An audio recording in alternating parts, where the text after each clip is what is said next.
IFM News. IFM News. IFM News. Lokal.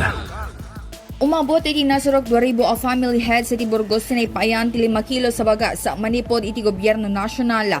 Sagon kan Mayor Residente Garcia iti nagkamat nga ili dagkalayaman da iti benepisyaryo ti tulong ang naawat da nga gapo iti opisina ni Presidente Bongbong Marcos. Inbatad ti Mayo ratap no saan na marigatan dagiti umility distribution by cluster iti pinamayanda ti lokal a gobyerno wenno pinagigiddan dagiti agaabay a barangay. Kinunana daytoy katapno sa andan nga agproblema nga agawat iti adayo nga lugar tay supay ta mausar a gasolina wenno pagplete. Tinamayan tayo po, madama, klinaster mi kadigiti gas din ng barangay. Tapos naman maparigatan digiti kabarangayan tayo, adayo, mamakumay pela iti may isang lugar iti Benyuna, madaywan na maunay. So, as tinamayan mi, in 3 days siguro, malpasa po. May kadwang algaw tata, tapos talang to bay nga barangay itong bigan.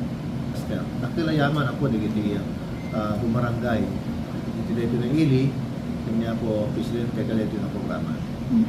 Nadakamot yun sa tatay sir nga danto ti 5th tranche tayo kadeto nga distribution? Una po, nakita tayo at isuri request mo iti DILG nga medyo at kami sobrana dito 5 million na nailokar kada kami. Gapot at counterpart ti province kada sobrana isong ati request mo iti DILG nung mabalin pala igatang DJ balance amounting to 1 million. Ito nanto pagkurangan na po nabalin na solventaran to DJ.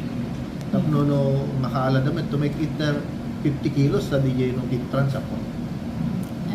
Kabayatan na inayon ni Garcia Kalikagom iti lokal a gobyerno ang mangiwayad iti may kalimabansada agsipod ta adda iti nabati iti 5 milyon na piso sa pondo ang naialokara iti nadaghamat nga ili. Para iti IFM News, Idol Bernadette Toledo, Tatak, IFM.